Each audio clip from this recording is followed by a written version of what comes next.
सभी भक्तों को श्री शिवाय नमस्तुभ्याम हर हर महादेव। यदि आपकी कोई विशेष मनोकामना है, वंशवृद्धि की मनोकामना है, संतान की मनोकामना है, धन की मनोकामना है, कर्जा मुक्त नहीं हो रहा, ये शरीर में बहुत दुख और तकलीफ है, तो कल 22 अप्रैल अक्षय तृतीया के दिन इस उपाय को अवश्य कीजिए। इन तीन में से किसी भी एक उपाय को आप करते हैं तो आपका जो भी दुख तकलीफ है वह समाप्त हो गई। सबसे पहला जो उपाय है वो है सत्तू वाला उपाय।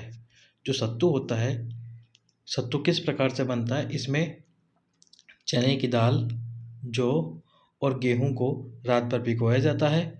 अगले दिन सुखाकर इनको सेक कर पीसा जाता है और जो पीस कर मिश्रण तैयार होता है वो सत्तू होता है। तो अक्षय तृतीया के दिन यदि आपके घर पर कोई व्यक्ति आए तो उसको सत्तू अवश्य पिलाएं। उसमें आप शक्कर डाल सकते हैं, नमक डाल सकते हैं, नींबू डाल सकते हैं, जैसे भी आप पिलाना चाहते हैं। या फिर कम से कम थोड़ा सा सत्तू उन्हें अवश्य दें। यदि घर पर कोई ना आ सके तो अपने घर वालों को ही सत्तू पिलाएं या फिर घर के बाहर सत्तू का दान अवश्य करें। कोई घर पे ना आए तो घर के बाहर यदि गाय माता है, गौ माता है, तो उनको भी आप सत्तू दे सकते हैं। अक्षय तृतीया के दिन सत्तू के दान वाला उपाय अवश्य कीजिए। अब हम चलते हैं अगले उपाय की तरफ।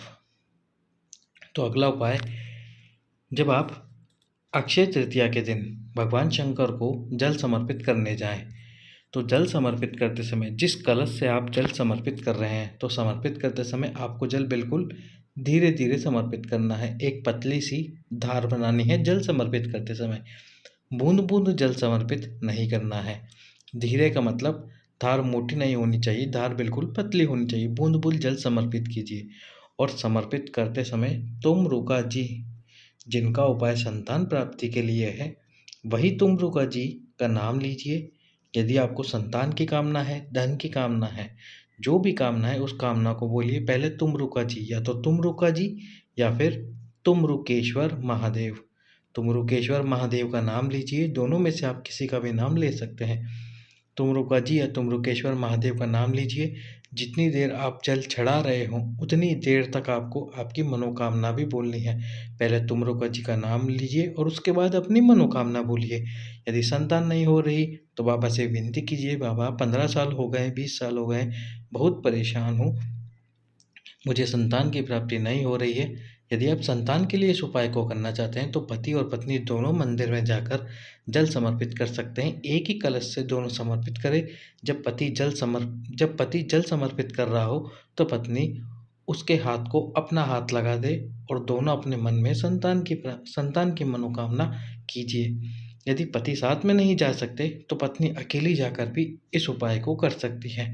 पर ये जो आप शुरू करेंगे उपाय, इस उपाय को आपको लगातार 1 महीना तक करना होगा। जैसे आप अक्षय तृतीया से इस उपाय को शुरू करते हैं और जल समर्पित करते समय तुम रुका जी का नाम लेते हैं, तो आप लगातार 1 महीने 30 दिन या 31 दिन तक प्रतिदिन जल समर्पित कीजिए और तुम रुका जी का नाम लीजिए। यदि बीच में रजस वाला धर्म आ जाता है, पीरियड आ जाता है, उस समय आप मंदिर ना जाएं, लेकिन जितने समय आप मंदिर जा सकते हैं उस समय जाकर तुम रुका जी का नाम लेकर जल समर्पित कीजिए।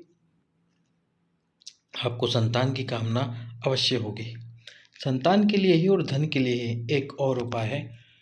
इसमें आपको क्या करना होगा, 108 चावल के दाने लेने हैं। 108 चावल के दाने लीजिए। 108 चावल के दाने आपको बिल्कुल साबुत लेने हैं, एक भी दाना टूटा हुआ ना हो, साबुत 108 चावल के दाने लीजिए। क्योंकि ये अक्षय तृतीया है तो इस दिन आपको 108 चावल के दाने लेने हैं और 108 चावल के दाने लेने के बाद में सबसे पहले शंकर जी पर त्रिपुंडल बना दीजिए।